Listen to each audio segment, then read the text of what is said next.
पत्रिकारूप रुक्मिणी विनती सर्व विवरूनी पाहिजे चित्ती तदनंतर करणीय कृती सद्य प्रवृत्ती करावी. सुदैवाने रुक्मिणीची सर्व पत्रिका वाचून दाखवली. पत्रिका म्हणजे पत्र. लहान असेल त्याला पत्रिका म्हणायचे, मोठं असेल ते पत्र. याचा विचार करा आणि नंतर जे करायला योग्य आहे ते करा. भगवान ती पत्रिका ऐकायला तल्लीन झाले होते. कृष्णाच्या मुद्रेवर लहानच्या पुस्तकातलं 78 पान, ज्यांच्यापाशी पुस्तक आहे ते, आणि इकडे 113 पान. कृष्णाच्या मुद्रेवर कधी आश्चर्याचे, कधी क्रोधाचे, कधी उत्सुकतेचे, कधी दयार्द्रतेचे भाव उमटत होते. पत्रिका पूर्ण झाली वाचून आणि जणू कृष्णाला रुक्मिणी समोर दिसली.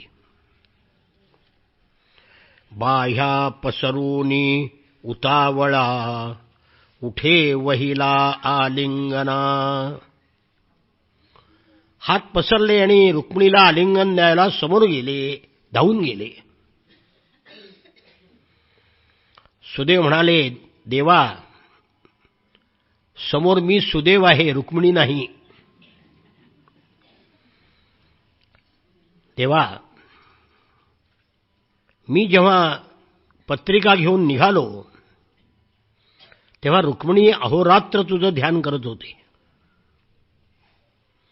तुझ्या आठवणीनं तिचे डोळे पाझरत आहेत.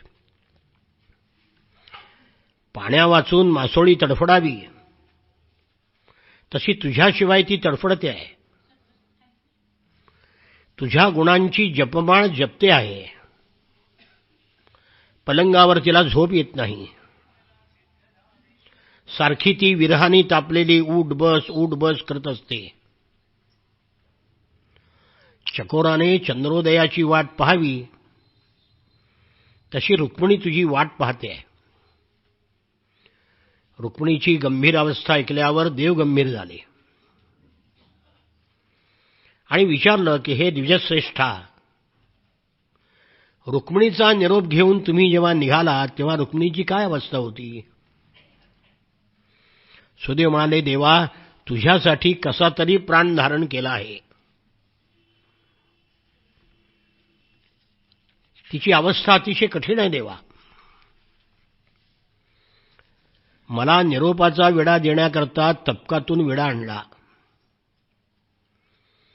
पण विरह अवस्थेनं, विरहज्वराच्या उष्णतेनं हात लावला की तो करपून गेला. तुझ्या नामाचा उच्चार झाल्याबरोबर मग ती शांत झाली.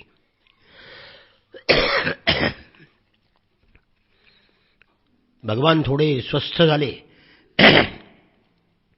पण रात्री काही झोप लागली नाही. सारखी रुक्मिणीची आठवण येऊ लागली आणि झोपेमध्ये बडबडायला लागले. नवल वैदर्भी चारावो रात्री ओसणावो देवो भीम कसांडू नको देहो आलो पहा पर्णावया. ओसंडणे म्हणजे स्वप्नात बोलणे. झोपेत बरळायला लागले की रुक्मिणी, जीव देऊ नकोस, मी आलो. कारण पत्राच्या शेवटच्या श्लोकामध्ये जीव देईन म्हटलंय ना.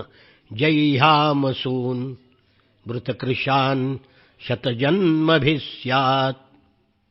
जैहाम असून प्राणाचा त्याग करेन.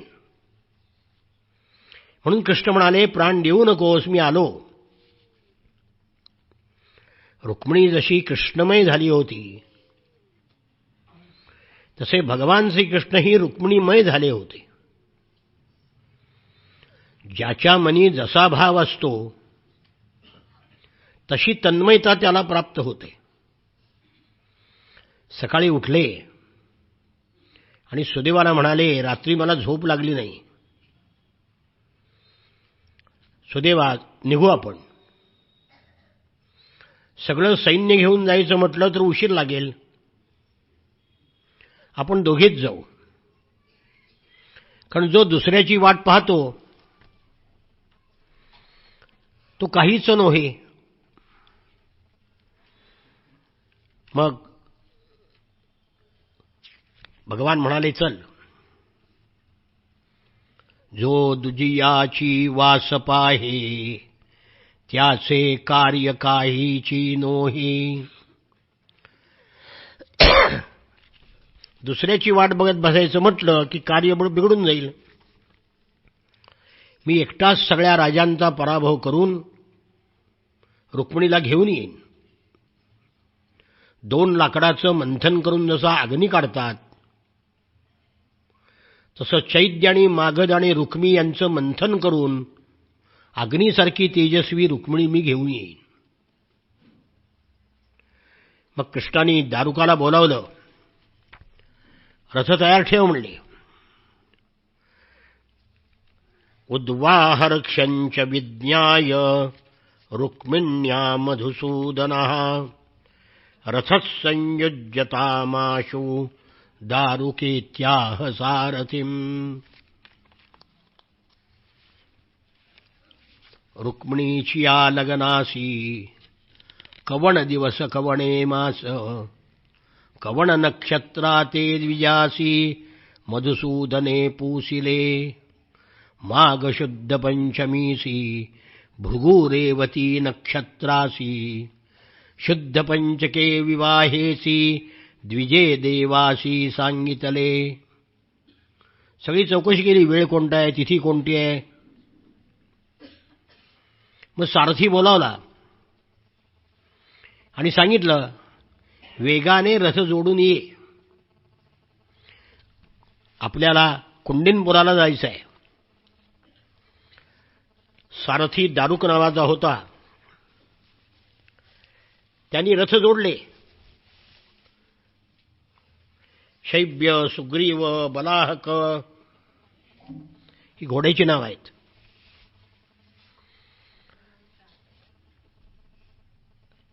जरासंधाशी युद्ध करताना भगवान विष्णूंनी त्यांना 2 रथ पाठवले होते. ते प्रत्यक्ष अग्निनारायणाने दिले होते. एक बलरामाने घेतला आणि एक कृष्णाने घेतला. तलवार घेतली, गदा घेतली, सुदर्शन चक्र घेतलं. युद्धाचा प्रसंग येणार आहे म्हणून शस्त्रास्त्र सगळी घेतली. शैब्य, सुग्रीव, मेघपुष्प, बलाहक हे 4 घोडे जुंपले.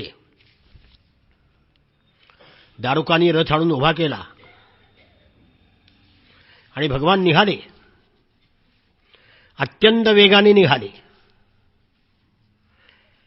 आरुह्य संदनम शौरिर द्विजमारोप्य तूर्णगैः आनरता देकरात्रेण विदर्भा नगमदहयैः. पहिल्यांदा सुदेव ब्राह्मणाला वर बसवलं. नंतर स्वतः स्वार झाले आणि वेगवान घोड्यामुळे एका रात्रीमध्ये आनर्त देश पार करून कुंडिनपुरामध्ये आले. द्वारकेपासून विदर्भ जवळ आहे. इकडे रुक्मिणीच्या विवाहाची तयारी चालली होती. कुंडिनपती राजा भीष्मक आपल्या दुष्ट पोरापुढे हतबल झाला होता. राजा सकुंडिनपती पुत्रस्नेह वशंगतः शिशुपालाय स्वांकन्यां दास्यन् कर्माण्यकारयत्. मुलापुढे त्याचं काही चाललं नाही. मनामध्ये नसताना सुद्धा विवाहाची तयारी सुरू केली. मनामध्ये मात्र कृष्णाला कन्या द्यावी असं होतं. मनोमन प्रार्थना करत होते, भीमकी जर भाग्याची असेल तर भगवान स्वतः येऊन तिला घेऊन जाईल. सगळं कुंडिनपुर शृंगारलं होतं. नगर देखिले श्रीपती, जैशी मुमुक्षूची संपत्ती, तेथे राजा कौंडिन्यपती, विधान स्थिती करीतसे. नगर शृंगारिले वाडे कोडे, घातले कुंकुमाचे सडे, तोरणे पताका चहूकडे, महोत्साह मांडला. सगळं कुंडिनपूर कौतुकाने शृंगारलं होतं. वाडेकोडे म्हणजे कौतुकाने. राजकन्येचं लग्न होतं ना, मग कौतुकाला काय तोटा. कुंकुमाचे सडे घातले होते, चित्रविचित्र पताका तोरणं लावली होती, सगळीकडे मोठा महोत्सव दिसत होता. राजमार्ग चौक सजवले होते. लोकांनी सुद्धा कपाळावर गंधाक्षता लावल्या होत्या. दागदागिने उंची वस्त्र परिधान केली होती. घराघरातून चंदनाच्या उदबत्त्यांचा वास दरवळत होता. आपल्याच घरामध्ये मंगल कार्य आहे असं समजून सगळ्यांनी आपली घरं सजवली होती. विवाहविधीला प्रारंभ झाला. पितॄन् देवान् समभ्यर्च्य विप्रांश विधिवन् नृप, भोजयित्वा यथा न्यायं वाचयामास मंगलम्. विधी सुरू झाले. पहिल्यांदा पितर देव यांची विधिवत पूजा केली. नंतर वेदवेत्या ब्राह्मणाला बोलवून त्यांचा भोजन दिलं. भीष्मकांनी कारागीर बोलावले. सोन्याच्या विटा आणल्या आणि बोहले तयार केले. अर्गजाच्या सोनानी त्या विटा बसवल्या. त्याला कस्तुरीचे गिलावे केले. नुसतं ऐकायचं, यातलं काही बघायला सुद्धा माहित नाही आपल्याला. साऱ्या महालामध्ये सुगंधी धूप घातला. भिंतीवर उत्कृष्ट चित्र काढली. विविध आणि मधुर वाद्य वाजू लागली. सगळे नातेवाईक पाहुणे आले. रुक्मिणीला हाती धरून स्नानशाळेमध्ये आणलं आणि रुक्मिणीचं स्नान त्या ठिकाणी झालं.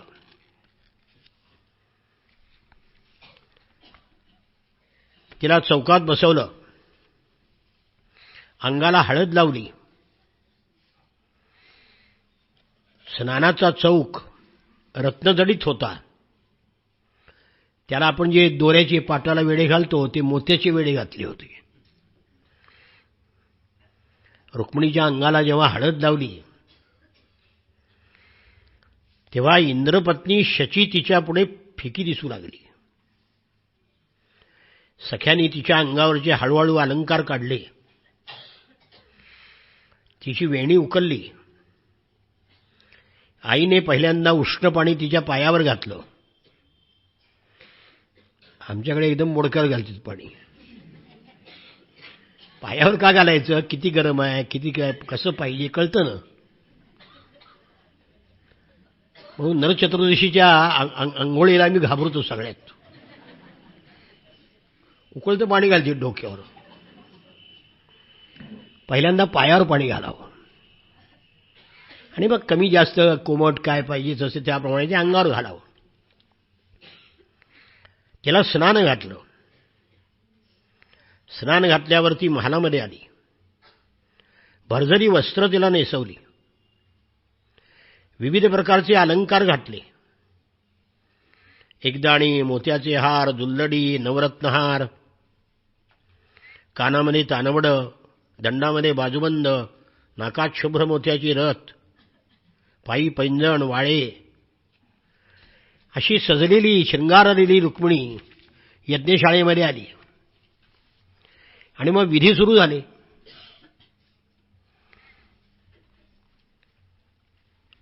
पहिल्यांदा नांदी श्राद्ध असतं. श्राद्ध हे वाईट नसतं कधी. शुभ कार्याच्या सुरुवातीला सुद्धा जे श्राद्ध केलं जातं त्याला नांदी श्राद्ध म्हणतात. नंतर देवक बसवलं, नंतर ब्राह्मण पूजन केलं, नंतर ब्राह्मण संतर्पण, नंतर स्वस्ती वाचन, हे क्रमाक्रमाने विधी पार पाडले. चारी वेदाचे निष्णात ब्राह्मण आले होते. ऋग्वेद, यजुर्वेद, सामवेदातील मंत्र त्यांनी म्हटले. अथर्ववेदातील मंत्रांनी ग्रहशांती केली. राजा स्वतः विधी जाणणारा होता. त्यांनी सर्व ब्राह्मणांना अलंकार, गायी, भूमी यांचं दान दिलं. रुक्मिणीचं चित्त मात्र स्थाऱ्यावर नव्हतं. पाठवलेला ब्राह्मण अजून कसा आला नाही म्हणून ती चिंताग्रस्त होती. इकडे बाकीचं वऱ्हाड आलं. चैद्य, मागध सगळे आले. नाथ महाराज म्हणतात की रुक्मिणीच्या लग्नाला आलेलं शिशुपालाचं जे वऱ्हाड होतं ते म्हणजे महामोहाचे ढग होते. रात्री जमलेले काजवे होते. कृष्णरूप सूर्य उगवला की ते मावळणार होते. शिशुपालाच्या वऱ्हाडाचं वर्णन काय करावं. उन्मत्तपणा, अहंकार हे त्यांचे अलंकार होते. आपल्यापुढे जगाला ते कसपटासमान मानत होते. न्यायनीती पायदळी तुडवणे हा त्यांचा स्थायी भाव होता. स्वैराचार हा त्यांचा शिष्टाचार होता. न्याय, नीती, रक्षक यांना ते शत्रू मानत होते. आणि सगळ्यांचा एकच शत्रू होता श्रीकृष्ण. तो येईल, लग्नामध्ये विघ्न आणि रुक्मिणी हरण करेल म्हणून प्रचंड सैन्यानिशी सगळे आले होते. वऱ्हाड आले म्हणल्यावर भीष्मकराजांनी गावाच्या बाहेर जाऊन सीमेवर त्यांचं सीमांत पूजन केलं. सीमेवर केलं जाणारं पूजन. आपल्याकडे श्रीमंती, श्रीमांत पूजन काय वाटेल ते बरळते. शब्दच कळत नाहीत ना. श्रीमंत पूजन कुठलं आले. सीमांत पूजन. वऱ्हाड आपल्या गावाच्या सीमेवर आल्यानंतर तिथं जाऊन ते पूजन करायचं असतं.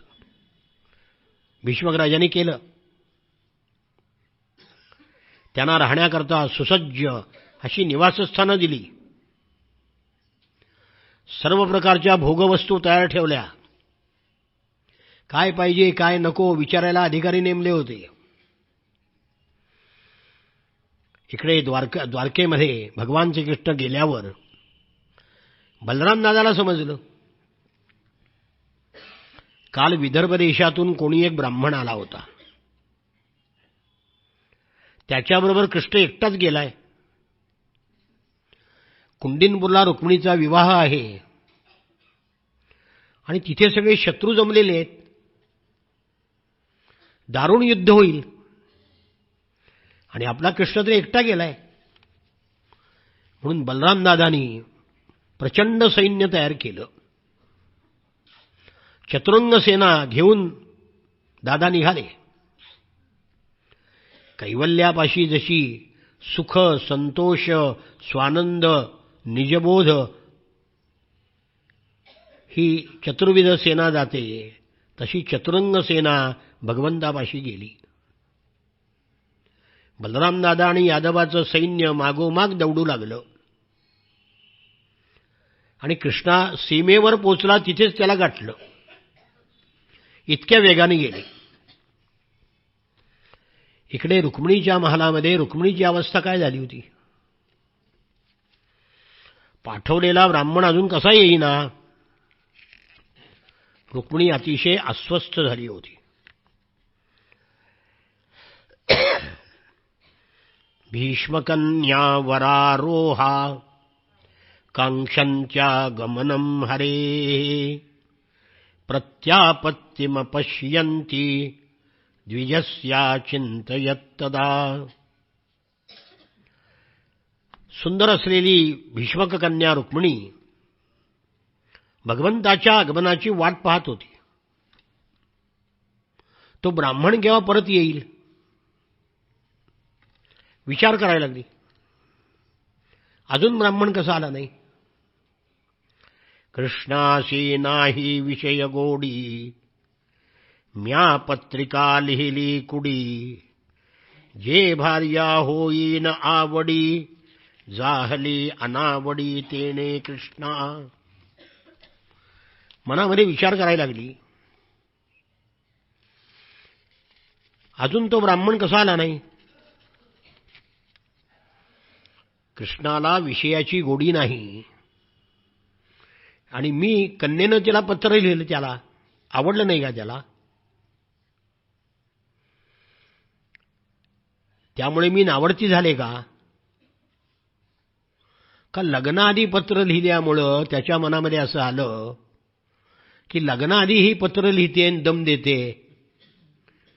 किती ढालगज मुलगी आहे ही. मग लग्नानंतर डोक्यावरच बसेल. मी लिहिलेले शब्द मला घातक ठरले का. मी पत्रिकेमध्ये लिहिलं की 1, 2, 5 नाही 100 जन्म घेईन पण तुला प्राप्त केल्यापासून सोडणार नाही. मग देव म्हणले 100 जन्माच्या शेवटीच येऊ की आपण, घाई काय. तर माझे शब्द माझ्या आड आले काय. का सुदैव ब्राह्मण गेल्यानंतर कृष्णाला पाहिल्यावर त्याला समाधीच लागली असेल आणि माझा निरोप सांगायचा तो विसरला असेल. का आईबापांना न विचारता मी पत्र लिहिलं हे कृष्णाला आवडलं नाही. मग भगवान काय येत नाहीत. मन चिंती ते वैरी न चिंती. नाना प्रकारचे विचार उलट सुलट तिच्या मनामध्ये यायला लागले.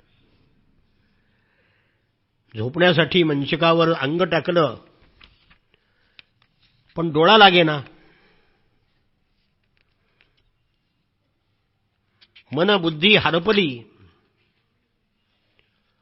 अहोत या मांतरित उद्वाहो मेल्पराधसा ना गच्छत्यरविंदाक्षो नाहं वेद्म्यत्र कारणम. माझ्या विवाहाला एकच रात्र शिल्लक राहिल्या. अजून भगवान काय येत नाहीत. माझा संदेश नेणारे सुदैव ब्राह्मण सुद्धा आले नाहीत. काय झालं असेल. खूप विचार करू लागली. माझं पूर्वपुण्य शुद्ध नाही का. कृष्णप्राप्ती वाचून जीवन निष्फल आहे म्हणून ती रडू लागली. मालती नावाच्या दासीने तिला सावरून धरलं. गंधवती तिला वाळ्याच्या पंख्याने वारा घालू लागली. पानधारण करणारी पानदान धारणी दासीनं तिला सुपारी न घातलेला विडा दिला.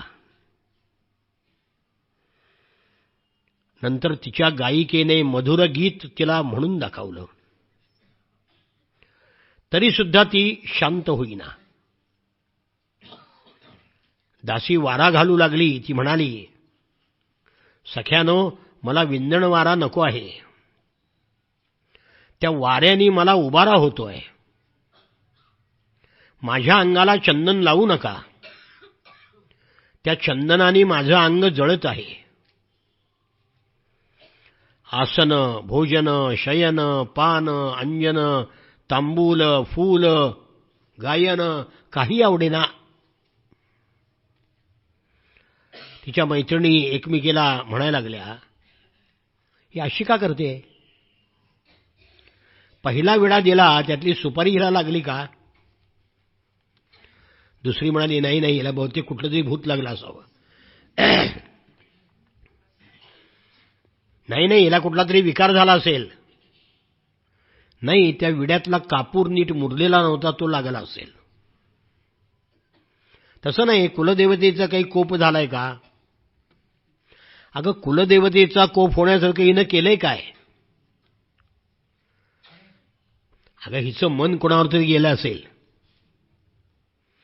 अशा सगळ्या सख्या तर्क वितर्क करत होत्या. मग एक सखी जवळ गेली आणि कृष्णाचं नाव हळूच तिच्या कानामध्ये घेतलं. त्याबरोबर ती उठून बसली. सगळ्या इतर सख्या दासी सगळ्या नाही नाही ते विचारू लागल्या. तेव्हा भावकलना नावाच्या सखीनं सर्वांना बाहेर घालवलं. रुक्मिणीच्या अंगावर तलम असा शेला पांघरला आणि मग बोलता बोलता तिला बागेमध्ये नेलं. सायंकाळ झाली होती आणि सूर्य अस्ताला चालला होता. चंद्र उगवला होता.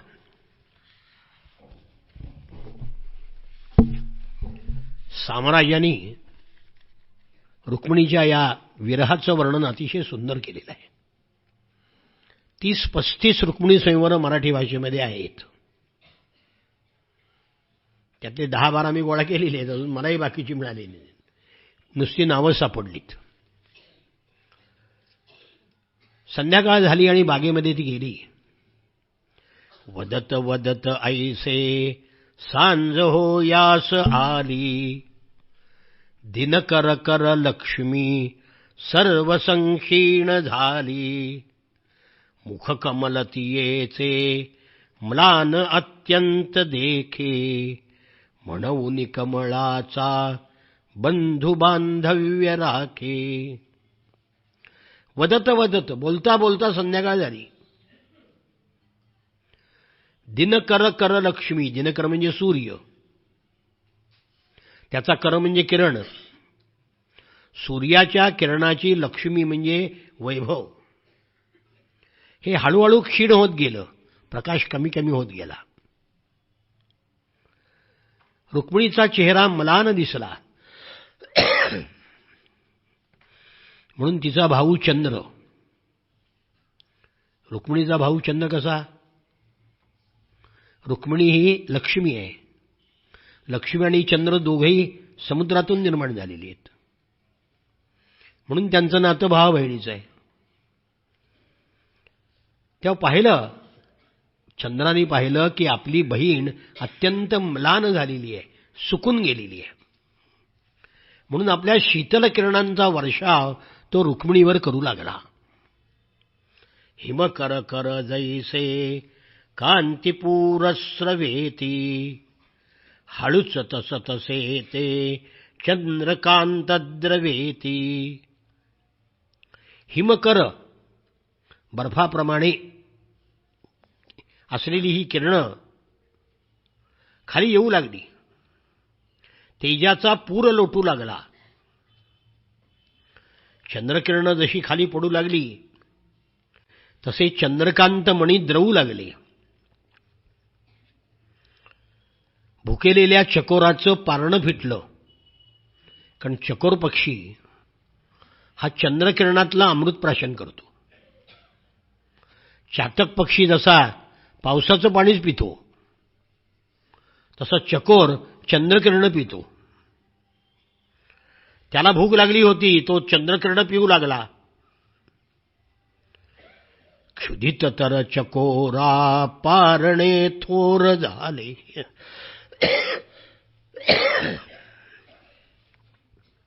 मुकुलित कमलाला जन्म साफल्य आले. काही मिटलेली चंद्रविकासी कमळं असतात, काही सूर्यविकासी असतात. चंद्रविकासी कमळावर चंद्राचा प्रकाश पडल्यामुळं ती उमलली.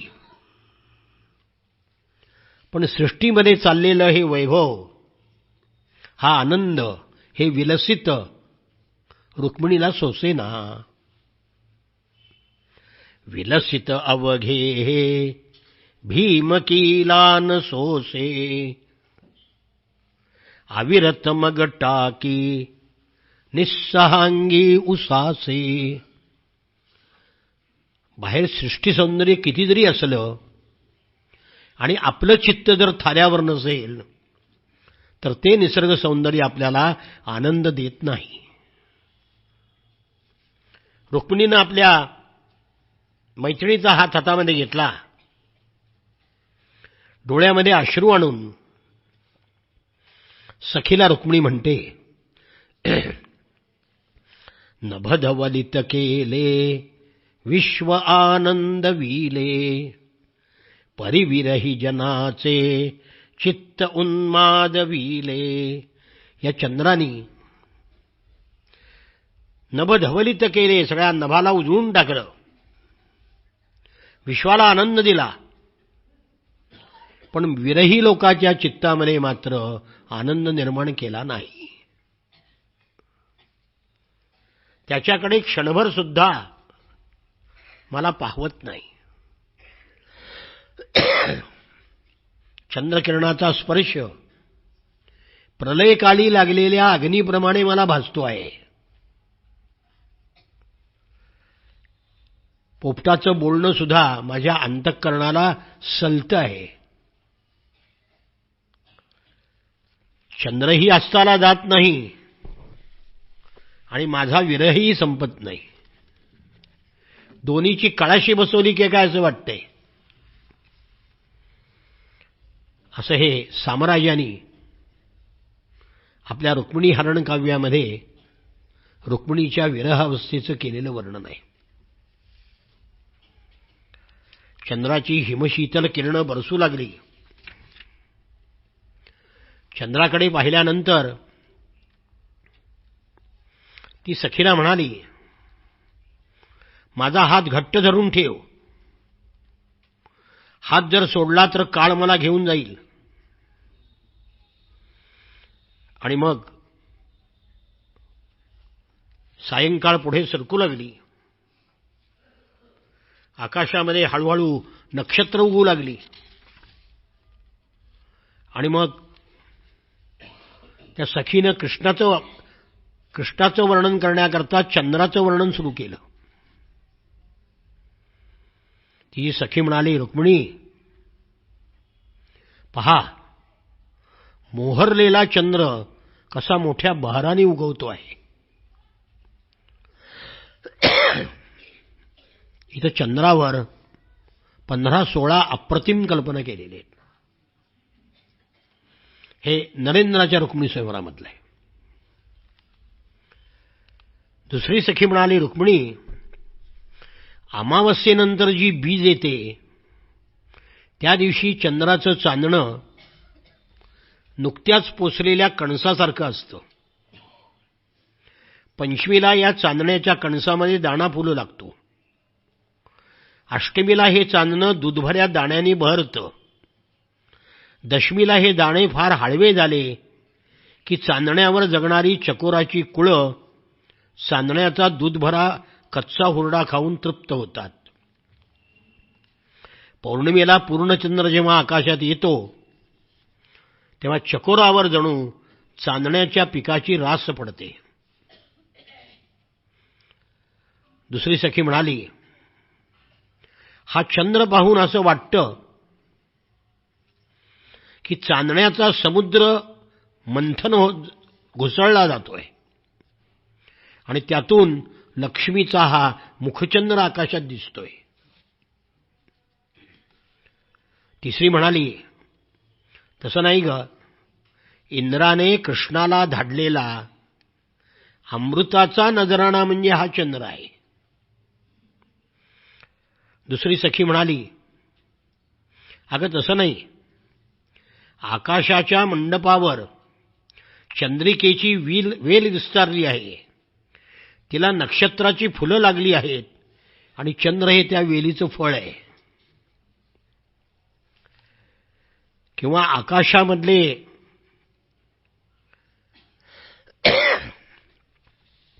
आकाशामध्ये रुजलेले अमृताचे बीज म्हणजे हा चंद्र आहे.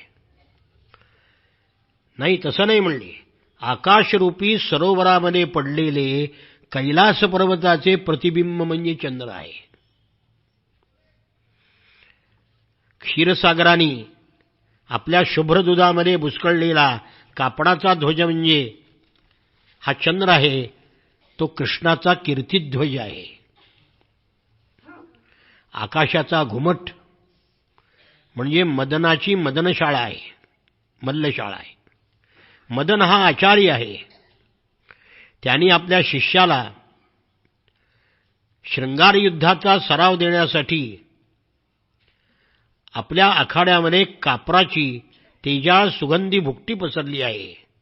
ते म्हणजे तारे आहेत. आणि श्रीकृष्णाच्या विमल कीर्तीची हंसी ब्रह्मदेवाच्या शुभ्र हंसाशी समागम झाल्यावर तिने घातलेले शुभ्र अंडे म्हणजे हा चंद्र आहे. क्षीरसमुद्राच्या दुधाला उसळी आली आहे. साऱ्या सृष्टीतील वनस्पतीचा दूध शिंपलं जात आहे आणि ते दूध क्षीरसमुद्रातून उचलून चांदीच्या मापाने सृष्टीवर फेकणारा चांदीचं माप म्हणजे चंद्र आहे. हा चंद्र म्हणजे आकाशामध्ये विस्तारलेली अमृतवेल आहे. मदनाला संजीवनी देणारी संजीवनी विद्या आहे. चांदण्याची पूज्य आराध्य देवता आहे. चंद्र कुठे आहे? हे तर द्वारकेचे शुभ्र तेजाळ बेट आहे. मध्ये सावळे दिसते ना, हरण दिसतं आपल्याला, ते कृष्णाचे बिंब आहे. चांदण्याच्या रूपाने ते वर उतू जात आहे. भूलोकामध्ये जसा पाऱ्याचा रसा तसा आकाशातील हा अमृताचा रसा आहे. त्यामध्ये कृष्णाचं प्रतिबिंब पडलं आहे. चंद्रविकासी कमलं उमललेली आहेत. त्याचा सुगंध सुटला आहे. अशा प्रकारे चंद्रावर पुष्कळ कल्पना केलेल्या आहेत. त्या सगळ्या सांगायला वेळ नाही. ज्यांना त्याचा अभ्यास करायचा आहे त्यांनी पुस्तक घ्या. हे 100 रुपयाच्या पुस्तकामध्ये हे सगळं दिलेलं आहे आणि 400 रुपयाच्या पुस्तकामध्ये नाथांच्या ओव्या आहेत सगळ्या. कळलं का? अशा चांदण्याचं वर्णन करून करून सांगितलं, पण तरीसुद्धा रुक्मिणीचा विरह ज्वर काही शांत झाला नाही. म्हणून विरह ज्वर शांत व्हावा म्हणून अनेक उपाय केले.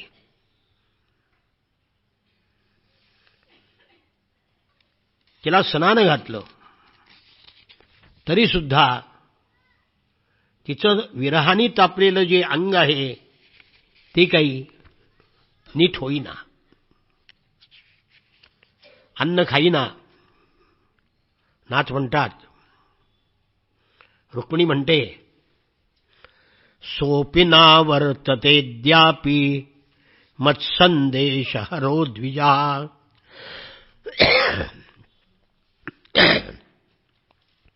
अपि मय्यनवद्यात्मा दृष्ट्वा किंचित जुगुप्सितम. संदेश देऊन पाठवलेले सुदेव ब्राह्मण अजून आले नाहीत. कृष्णाने माझ्यात काही दोष पाहिला का? डोळा न लगेची शेजेसी निद्रे माझी देखे कृष्णासी. तेणे स्वप्न सुषुप्तीसी जागृतीसी नाठवे. झोपायला गेली, डोळा लागेना. डोळा लागला, झोपेमध्ये कृष्ण दिसायला लागला. स्वप्नामध्ये, झोपेमध्ये, जागृतीमध्ये दुसरं काही आठवण्या कृष्णाशिवाय. अन्न खाईना. जेवताना घासासवे कृष्ण आठवू लागला. त्या अनंताची गोडी लागली, मग इतर गोष्टी गोड कशा लागतील? पाणी प्यायला सुरुवात केली, प्रत्येक घोटाबरोबर कृष्ण आठवू लागला, भूक तहान विसरली आणि कृष्णाची त्याला ओढ लागली. फळाची फोड तोंडामध्ये घातली तर ती गिळायची विसरू लागली. विषयाची त्याला अनावडी झाली. भूमीवर पाय ठेवला तर प्रत्येक पावलागणित कृष्ण आठवू लागला. भूमीचा स्पर्श हा कृष्णाचा स्पर्श वाटू लागला आणि अंग थरथरायला लागलं, रोमांचित झालं. हातामध्ये कमळ घेतलं तर कमळासारखे कृष्णाचे चरण आठवायला लागले.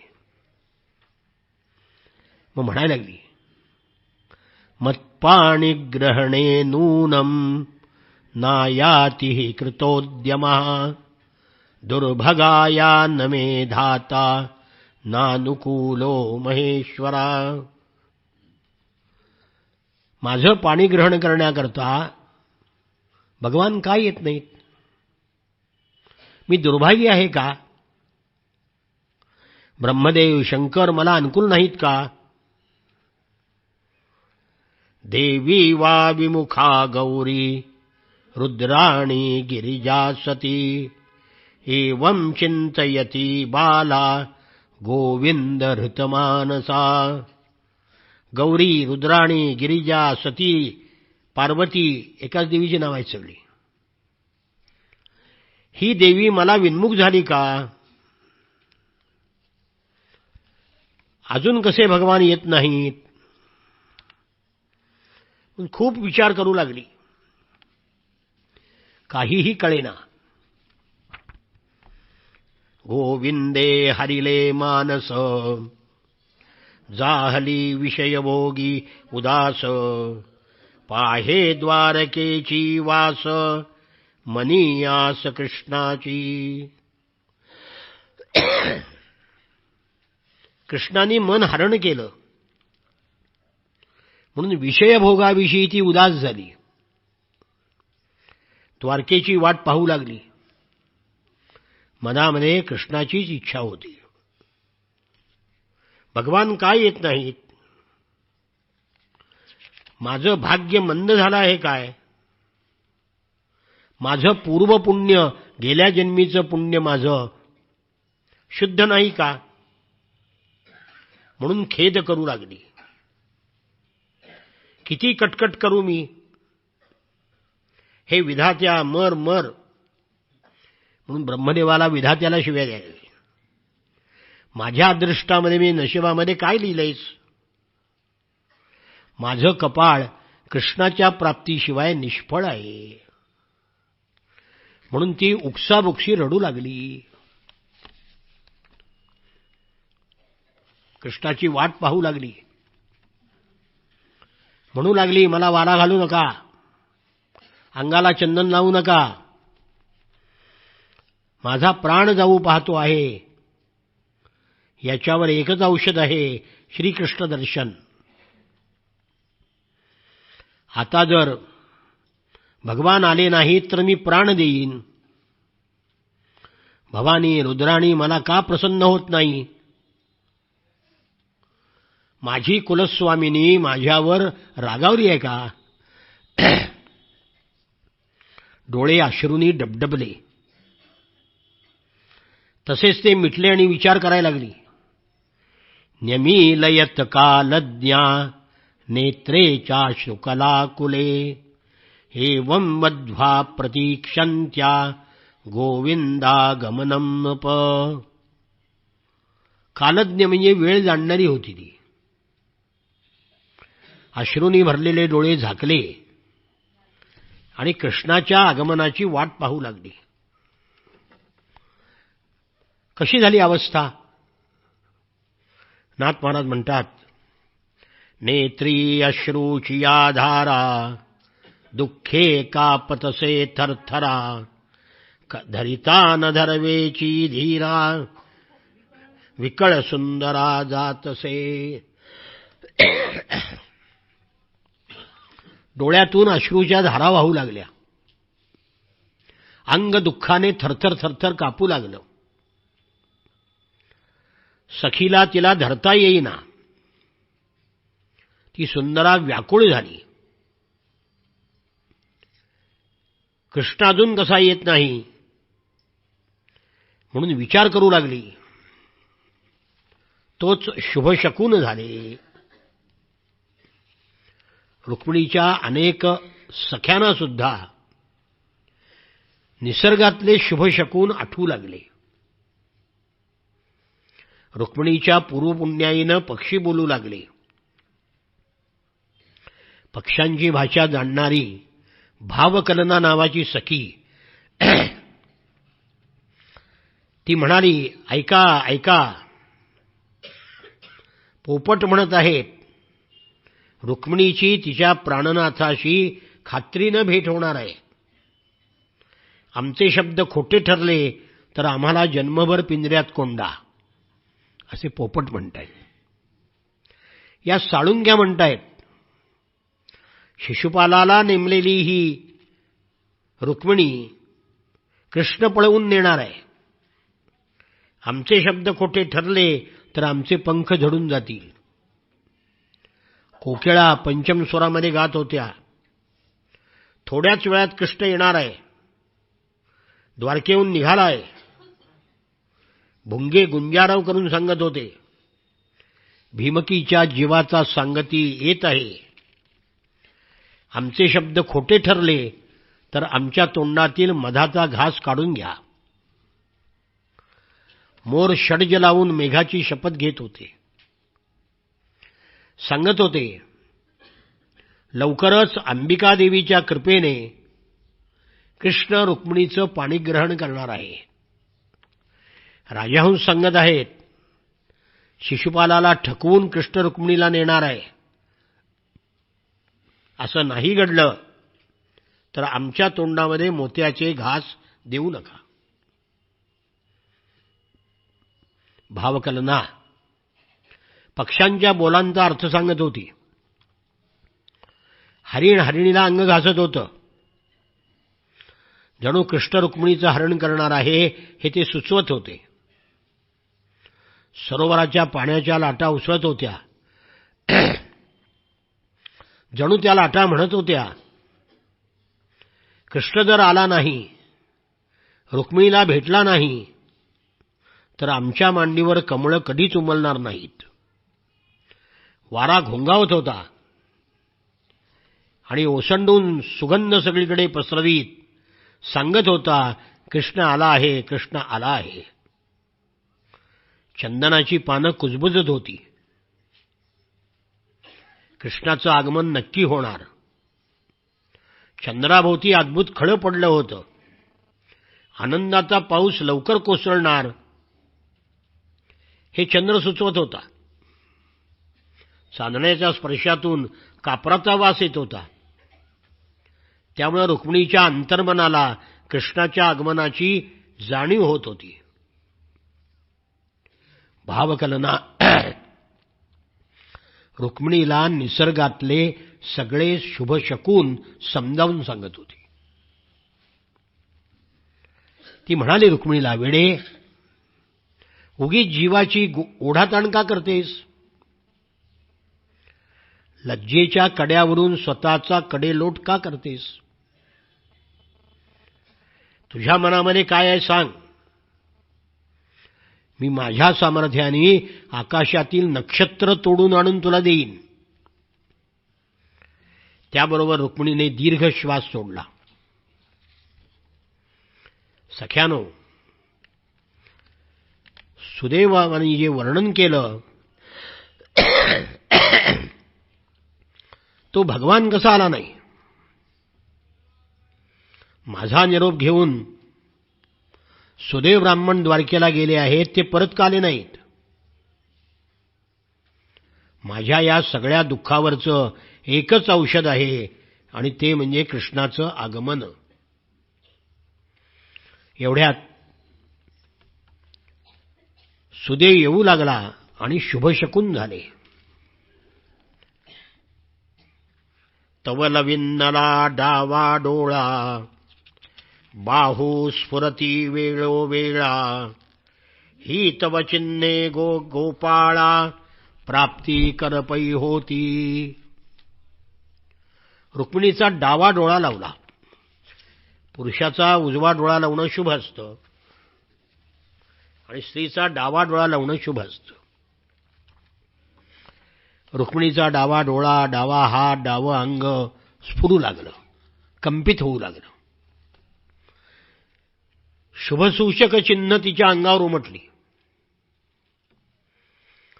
आणि इतक्यात कृष्णाचा निरोप घेऊन सुदेव परत आला. सुदेव अंतःपुरामध्ये गेले. त्यांनी रुक्मिणीला पाहिलं. रुक्मिणी कशी दिसली त्याला? अंतःपुरचरीं देवीं राजपुत्रीं ददर्श, सातं प्रहृष्टवदनं अव्यग्रात्मगतीं सती.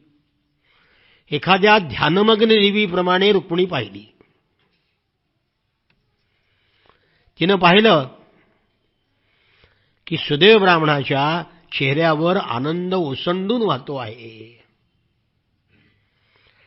त्याच्यावरूनच तिने खूण गाठ बांधली की हा काम करून आलेला आहे. काम करायला गेलेला मनुष्य परत आला की तिच्या चेहऱ्यावरनं कळतं काम झालंय का नाही. सुदेवाचा चेहरा पूर्वी होता त्याच्यापेक्षा जास्त प्रसन्न दिसत होता. हा लक्ष लक्षणाभिज्ञा समपृच्छुचिस्मिता, तस्या आवेदयत् प्राप्तं शशंस यदुनंदनम, उक्तं च सत्यवचनम आत्मोपनयनम प्रती. लक्षणं जाणणाऱ्या रुक्मिणीनं पाहिलं की सुदेवाच्या चेहऱ्यावर आनंद ओसंडतो आहे. सुदेवाने एका वाक्यात सांगितलं, यदुनंदन आले आहेत. हो, निरोप सुद्धा कसा थोडक्यात सांगावा. माणसाला थोडक्यात बोलताच येत नाही. चराट. मग ते तुमच्यापासून आम्ही निघालो, मग ते दुपारी पुन्हा भूक लागली झाडाखाली बसलो, मग दशम्या खाल्ल्या. एक काढकर मुस्कळत द्यावी वाटते. अरे मूळ काय सांग की काय ती. माणसं निरोप ऐकायला उत्सुक झालेली असतात तेव्हा थोडक्यात बोलता आलं पाहिजे, विस्ताराने बोलता आलं पाहिजे आणि थोडक्यात बोलता आलं पाहिजे. त्यांनी सांगितलं भगवान आलेले आहेत. ते ऐकल्याबरोबर आणि ब्राह्मणाला पाहिल्यानंतर नाथ म्हणतात, पहिला ब्राह्मण अतिदीन, याचे पालटलसे चिन्ह, दिसत आहे प्रसन्न वदन, घेऊनी कृष्ण पैयाला. पहिला म्हणले अतिदीन दिसत होता, आता चेहरा टवटवीत झालाय. म्हणून यांनी नक्कीच श्रीकृष्णाला आणलेलं आहे याची खात्री पटली. पोटात आनंद मावेना. साऱ्या चिंता अंधकार दूर झाला. ओठावर हास्य झळकलं. कृश झालेली भीमकी एकदम पुष्ट झाली. अंगीची उतटली काचोळी, मुद्रिका दाटल्या अंगोळी, सर्वांगे हरिखेली वेल्हाळी, जीवे ओवाळी द्विजाते. एकदम ती विरहानी कृश झाली होती, आनंदाने पुष्ट झाली. त्यामुळे हातातल्या अंगठ्या काचायला लागल्या पुष्ट झाल्यामुळे. काचोळी उतटून गेली. सर्वांगावर आनंदाने रोमांच फुलले. जीव जात असता, भक्तीचं तारू बुडत असता, धैर्याचा स्तंभ कोसळत असता सुदैवाने येऊन त्याचं रक्षण केलं. मरणाऱ्या माणसाला अमृत प्राप्त व्हावं, दुष्काळामध्ये मेघगर्जना व्हावी, दुर्भिक्षामध्ये भुकेलेला अन्न मिळावं, तसं सुदैवाच्या आगमनाने रुक्मिणीला झालं. सुदैवाच्या प्रसन्न मुद्रेकडे पाहून रुक्मिणीनं जाणलं की सुदैव काम करून आलेले आहेत आणि त्या आनंदामध्ये सुदैवाचा सत्कार करायचा विसरून गेली. सुदैव म्हणाला, भिवू नकोस. ब्राह्मण म्हणे नाभियाता, घेऊनी आलो वो अनंता, देखिला गरुडध्वज झळकता, आनंद चित्तान समाये. सुदैव म्हणाला, आता भिवू नकोस. भगवान श्रीकृष्णाला मी अनंताला घेऊन आलोय. आणि खिडकीतून सांगितलं, बघ गरुडध्वज बघ. आपल्या रुक्मिणी मंदिरामध्ये चित्र आहे ती सगळी चित्र आम्ही काढलीत. सरकारी कमिटीच्या बापाला सुद्धा अशी चित्र काढता येणार नाहीत. पण ती आता गाढवांच्या ताब्यात गेलीत, काय होते कोणाकडून त्याचं. गाढवाच्या पाठीवर चंदन ठेवलं तर काय उपयोग असतं काही त्याचा. चंदनाचा सुवास कळायला सुवासिक मनुष्य सुवासाचं ज्ञान असणारा लागतो. म्हणून त्या खिडकीतून गरुडध्वज दाखवला, बरोबर दिसतोय त्या चित्रामध्ये. कधी गेल्यात रुक्मिणीच्या मंडपात तर बघा, गरुडध्वज दिसतोय तो. रुक्मिणीचा आनंद गगनात मावेना, आनंदाश्रूच्या रूपाने ओसंडू लागला. आपला जीव ब्राह्मणावरून वळवून टाकावा असं त्याला वाटू लागलं. जो भगवान श्रीकृष्णाला घेऊन आला त्याच्या उपकारातून कसं उत्तराई व्हावं. याची या उपकारा उत्तीर्णता, पाहता न देखो सर्वथा, जेणे आणिले श्रीकृष्णनाथा, त्यासी म्या ख्याता काय द्यावे. त्याला काय द्यावं म्हणलं तर प्रत्यक्ष परमेश्वर जो घेऊन आला त्या उपकाराची फेड कशी करावी. सद्गुरू या उपकारातून उत्तराई कसं व्हावं हे वेद सुद्धा सांगत नाहीत. हो, चिंतामणी चिंतेलेलं देतो. भगवान अचिंत्य आहे, चिंतनेच्या पलीकडचा आहे, तो आणलाय. तो चिंतामणी कसा देणार. कल्पतरू कल्पिलेलं देतो, पण सद्गुरू निर्विकल्पता देतो. त्यातून उत्तराई कसं व्हावं. सुदैव ब्राह्मण माझा गुरु आहे, गुरुच्या उपकारातून उत्तराई होता येत नाही. ज्यांनी जन्ममरण चुकवलं त्या गुरुला काय द्यावं. हा देह देऊन टाकावा तर देह क्षणभंगूर आहे, विनाशी आहे, नश्वर आहे. म्हणून त्याची उत्तराई होता येत नाही. म्हणून काय केलं, रुक्मिणीने सुदैवाच्या चरणावर माथा ठेवला. पाया पडणं एवढंच आहे. या लागी चरणी ठेविला माथा, मौने करूनी रुक्मिणी. सुदैवाच्या उपकारातून उत्तराई होणं शक्य नाही, म्हणून चरणावर मस्तक ठेवलं. सुदैवाला घाईवरून आलं. तो म्हणाला, माते तू भगवान श्रीकृष्णाची पत्नी होणार आहेस,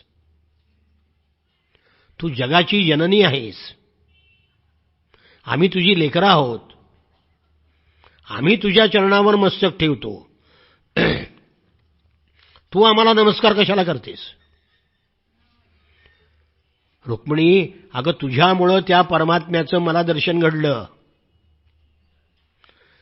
अनंत जन्माचं बंधन गळालं, सगळी माझी कर्म दग्ध झाली, अनेक जन्म साधना करून जो प्राप्त होत नाही तो रुक्मिणी तुझ्यामुळं मला प्राप्त झाला. तो माझ्यामुळं आला नाही, तुझ्या भक्तीनं आलाय. तो मी निमित्त मात्र आहे. म्हणून सुदैवाने रुक्मिणीला साष्टांग नमस्कार घातला.